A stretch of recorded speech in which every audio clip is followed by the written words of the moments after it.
কাল সকাল 9:15 second airport থেকে পুলিশ যারা আছে টার্নিংয়ে দাঁড় করালো। আমরা 4-5 জন আছি। আমার দাঁড় করার পাশে পুরো আছে, ওরা আমি পুরো হিন্দি পারি না। আমি বাংলায় বলি ভেসে যে আমি কাজে যাচ্ছি। বাংলা অনেক আমার উপরে অত্যাচার মারধর করছে। আমার খুব মারধর করছে। আমি কেন মাসে ও মারধর করছে, বাঙালি বলছে বাঙালি চুটিয়া। আজ চলে যায়। আপনি আধার কার্ড ভোটার কার্ড দেখিয়েছিলেন? হ্যাঁ হ্যাঁ। তারপরেও মারধর করেছে? আধার কার্ড প্যান কার্ড ডাকানি ফল তাও আমার মেরেছে। কারা মেরেছে? হ্যাঁ তাও মেরেছে। কারা? পুলিশ পুলিশ পুলিশ বলে গাড়ি ড্রেস করে টুপি ওরাই মেরেছে। আপনি কি কাজ করতেন ওখানে? আমি হাউসিং কাজ করতাম। সেই কোম্পানিতে তো সবকিছুই ডকুমেন্টস, কোম্পানির সমস্ত ডকুমেন্টস তো ছিল আপনার কাছে, হ্যাঁ হ্যাঁ প্লাস আধার কার্ড ভোটার কার্ডও ছিল। হ্যাঁ হ্যাঁ। তারপরেও আপনাকে মারধর করেছে। তো কিভাবে এলেন, এবার কবে এলেন এখানে? চালু টিকিট পাইনি, চালু টিকিট চুরি করে চলে এসেছি। ঝুঁকি তালা মেরে চলে এসেছি। এখন আমার মনে ভয় উঠে গেছে, এখন যদি আমার রাস্তাঘাটে আবার যদি মেরে নিয়ে যায়, যদি অন্য জায়গায় নিয়ে যায়, ওখানে আমাদের বাসার লোক নেই, আমি কারো চিনি না। আমার যে ঝুঁকিতে মালিক, সে মালিকের বললাম, মালিক বলছে ভাই আমার জীবনে ভয় আছে, আমি পারবো না, তুমি যা পারো তুমি চলে যাও, কি পালাও তুমি বোঝো। আমি নিজের সামান্য রেখে আমি চলে এসেছি।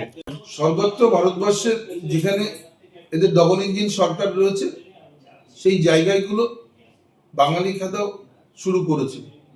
বাংলার পরিযায়ী শ্রমিকদের দেখছে বাংলায় কথা বললেই তাদের উপরে পুলিশদের অত্যাচার করছে, নির্মম অত্যাচার করেছে, বেধড়ক মার মেরেছে এবং হুঁশিয়ারি দিয়েছে 2.5 ঘন্টা বসিয়ে রাখার পরে যদি তোদের এখানে দেখি আর জীবনে মেরে ফেলবো। এটা ভারতবর্ষের সংবিধান পাল্টে দিচ্ছে। বাঙালিদের উপরে এত আক্রোশ কেন বিজেপির? যেই জায়গায় দাঁড়িয়ে 1,75,000 কোটি টাকা এই রাজ্যের ডেভেলপমেন্টের টাকা এই নরেন্দ্র মোদী সরকার আটকে রেখে দিয়েছে, দিচ্ছেন না। বাংলায় গরিব মানুষের বাড়ির টাকা দিচ্ছেন না, বাংলায় গরিব মানুষের ঘরের টাকা দিচ্ছেন না, যে ঘরের 60% টাকা দেবার কথা কেন্দ্রীয় সরকারের ভারতবর্ষের সংবিধানের মধ্য দিয়ে যা রয়েছে সেই আইনের মধ্য দিয়ে। আজকে তারা ওখানে ফ্যামিলি নিয়ে হাউসকিপিং এ কাজ করতে, তাদের ওখান থেকে রাতের অন্ধকারে পালিয়ে আসতে হয়েছে সমস্ত কিছু ফেলে রেখে। অথচ পশ্চিমবাংলায় অনেক ভিন রাজ্যের মানুষ এখানে কর্মসংস্থান করছেন।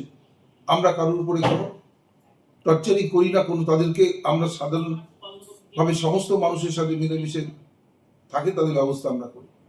ওরা বাংলার বিদ্বেষী। আমরা বারংবার বলেছি, বাংলার মুখ্যমন্ত্রী বারবার বলেছে কথা যে ওরা বাংলা বিদ্বেষী, ডেভেলপমেন্টের টাকা আটকেছে। ওরা বাঙালির সম্পর্কে ওদের ধারণা নেই যে ভারতবর্ষের স্বাধীনতায় যে বাংলার যে ভূমিকা, আমাদের অনেক রক্ত দিতে হয়েছে। আজও নেতাজি সুভাষচন্দ্র বসু আমরা মৃত্যুদিন জানি না, ক্ষুদিরাম বসু, বিনয় বাদল দীনেশ, এই রবীন্দ্রনাথ ঠাকুর, কাজী নজরুল ইসলামের বাংলা, যেখানে ভারতবর্ষের প্রথম নোবেল পুরস্কার বাঙালির হাত ধরে এসেছে, যেখানে ভারতবর্ষের প্রথম অস্কার পুরস্কার বাঙালির হাত ধরে এসেছে, সেই বাঙালি নিধন যোগ্য নেমেছে বিজেপি।